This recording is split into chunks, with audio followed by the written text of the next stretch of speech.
Hello friend, my name is Sonia Singh. आज के मेरे सेशन में मैं आपको सिखाने जा रही हूँ हैज़ और हैव का यूज़। देखिए, हैज़ और हैव टू का यूज़ मैंने पिछले वीडियोस में आपको हैज़ और हैव का यूज़ सिखाया था। उसमें कुछ अलग सेंटेंसेस थे, जैसे मैं मेरे पास कार है तो आई हैव। बट जैसे ही हम हैज़ और हैव के साथ में टू का यूज़ करते हैं, उसका सेंस बदल जाता है, उसका जो मीनिंग्स है वो चेंज हो जाता है। तो आज मैं ऐसे ही सेंटेंसों को आपके सामने लेके आ रही हूँ, ऐसी चीज़ों को बनाने जा रहे हैं आज हम। जैसे कि हम दिन भर में इस्तेमाल करते हैं, ओ मुझे तो आज खाना बनाना पड़ता है, यार मुझे रोज़ मार्केट जाना पड़ता है, मुझे स्कूल जाना पड़ता है, मुझे कॉलेज जाना पड़ता है, मुझे इस घर का सारा काम करना पड़ता है। जितने भी सेंटेंस आप पढ़ता है पढ़ती ही से बनाते हैं, यानी जितने भी हिंदी सेंटेंसों के लास्ट में पढ़ता है या पढ़ती है आता है, आप उन सारे सेंटेंसों को हैज़ और हैव टू के यूज़ से बना सकते हैं। It's very easy. और आप ये एक लेटेस्ट ग्रामर है जो आप बेसिक यूज़ कर सकते हैं, हर दिन में इस्तेमाल कर सकते हैं। तो लेट्स स्टार्ट माय वीडियो कि हम स्टार्ट करेंगे हैज़ और हैव का टू यूज़। देखिए, हैज़ किसके साथ आएगा, हैज़ टू किसके साथ आने वाला है मैं आपको बताती हूँ। जैसे हमने बोला ही, शी, इट और किसी का भी नाम, इन सभी के साथ आपको लगाना है हैज़ टू का यूज़। और हैव टू का यूज़ किसके साथ आने वाला है, ये आएगा आपका आई के साथ, यू के साथ, वी के साथ और दे के साथ। देखिए, इन सभी के साथ आपको हैज़ और हैव टू का यूज़ लगाना है। ठीक है, इसका स्ट्रक्चर है सब्जेक्ट। देखिए, मैं अपने प्रीवियस वीडियो में आपको ऑलरेडी सिखा चुकी हूँ सब्जेक्ट क्या होते हैं। जितने भी मैंने इधर लिखे हैं ये सब्जेक्ट में आते हैं। I, you, we, they, he, she, it और किसी का भी नाम। नाम में चाहे टीचर हो सकता है, चाहे सोनिया हो सकता है, चाहे आपके बॉयज़ का नाम हो सकता है, हस्बैंड का नाम हो सकता है, हस्बैंड हो सकता है, पुलिस हो सकता है, कुछ भी होगा वो उसमें आपको नाम लगाना है। तो जितने भी नाम हैं उनके साथ आप हैज़ टू का यूज़ करेंगे। ठीक है, सब्जेक्ट। फिर उसके बाद अब हमारा आएगा हैज टू या हैव टू।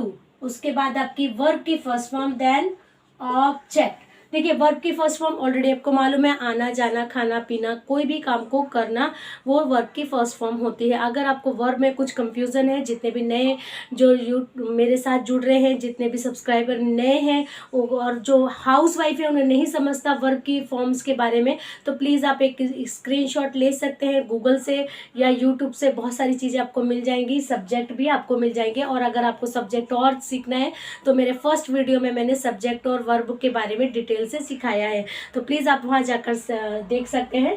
तो सब्जेक्ट लगाना है सबसे पहले जब भी हमको कोई सेंटेंस बनाना है। उसके बाद हैज़ और हैव टू का यूज़ करना है, वर्ब की फर्स्ट फॉर्म और ऑब्जेक्ट। और ऑलरेडी मैंने आपको अभी समझा दिया है कि हैज़ टू आप किधर लगाएंगे।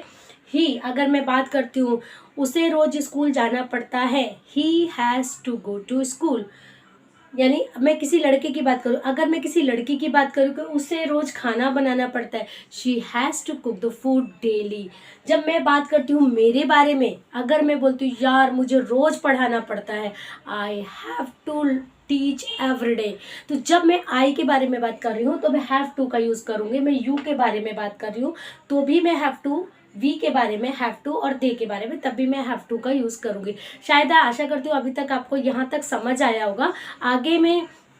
आगे हम सेंटेंस बनाएंगे। जैसे मुझे रोज पढ़ाना पड़ता है, तो मुझे रोज पढ़ाना पड़ता है, तो I have to teach daily. हमें रोज स्कूल जाना पड़ता है, we have to go to school daily. जैसे उसे रोज खाना बनाना पड़ता है, उसे खाना बनाना पड़ता है या रोज खाना बनाना पड़ता है। अगर आप रोज लगाते हैं तो उसमें आपको डेली लगाना है। अगर आपको बोलते हैं मैं रोज खाना बनाना पड़ता है यार, मुझे मैं खाना बना बना के थक गई हूँ, या मुझे कपड़े धोने पड़ते हैं यार, अगर मैं कपड़े नहीं धोंगी तो मेरे घर वाले चिल्लाएंगे। ऐसे जितने भी सेंटेंस थे कि mostly women's always she is using such kind of words कि हमें रोज़ ये काम करना पड़ता है, हमें मार्केट जाना पड़ता है, हमें ये कामों को करना पड़ता है। ऐसे ही सेंटेंसों को बनाने के लिए आप हैज़ और हैव टू का ईजिली इस्तेमाल कर सकते हैं। आप डेली बेस में यूज़ कर सकते हैं, अपनी लैंग्वेज को इम्प्रूव कर सकते हैं हर दिन इस्तेमाल करके। तो अगर आप मेरे सभी चीज़ों को समझ पा रहे हैं या मेरे सभी सेंटेंस या पढ़ाने का तरीका, ग्रामर आपको समझ आ रहा है, तो आप मुझे कमेंट्स ज़रूर कीजिए ताकि मुझे भी अच्छा लगे कि हाँ, जो भी मैं पढ़ा रही हूँ आपको सभी को पसंद आ रहा है। ठीक है, आगे हम चलते हैं। उसे, अगर मैं बोलती हूँ उसे, या तो मैं लड़के की बात कर रही हूँ या मैं लड़की की, तो आप वहाँ पे सेंस से समझ जाइए कि आप किसकी बात कर रहे हो। उसे कपड़े धोने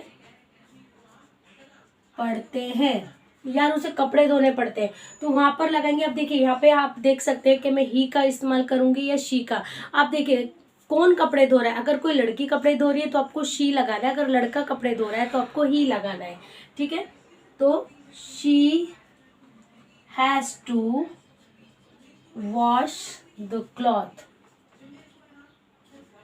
ठीक है, तो ये जितने भी सेंटेंस हैं, अगर आपको समझ आ रहे हैं तो आप एक स्क्रीनशॉट ले सकते हैं, अपने घर में प्रैक्टिस कर सकते हैं। इसका पास्ट भी मैं आपको सिखाने वाली हूँ अपने नेक्स्ट वीडियो में, क्योंकि ये अभी तक प्रेजेंट है। और अगर इन्हीं चीज़ों को हमें कंटिन्यूस में बोलना है कि मुझे रोज़ खाना बनाना पड़ रहा है, तो इसका मैं एक अलग से, क्योंकि एक ही वीडियो में मैं आपको सब चीज़ें नहीं सिखा सकती, ये बहुत शॉर्ट वीडियो है। जितनी कोशिश कर रही हूँ मैं शॉर्ट वीडियो बना रही हूँ, क्योंकि आज के इस मॉडर्न टाइम में सभी के पास समय नहीं है और कोई समय ज़्यादा लगाना भी नहीं चाहता। तो in a short span of time everyone wants to speak English. तो बहुत थोड़े ही समय में सभी लोग इंग्लिश सीखना चाहते हैं, इसलिए मैं छोटे वीडियो डालती हूँ और एक वीडियो के अंदर एक ही चीज़ सिखाना चाहती हूँ। तो हैज़ और हैज़ टू का यूज़ अगर आपको समझ गया है, और जितने भी व्यूवर्स मेरे देखते हैं, प्लीज़ मुझे कमेंट्स कीजिए कि आपको मेरा पढ़ाने का तरीका पसंद आ रहा है, आप लाइक कर रहे हैं। और आपको अगर पसंद आ रहा है तो रियली आप मुझे बताइए, और मैं और भी बेहतर तरीके से आपको नए वीडियो बनाऊंगी।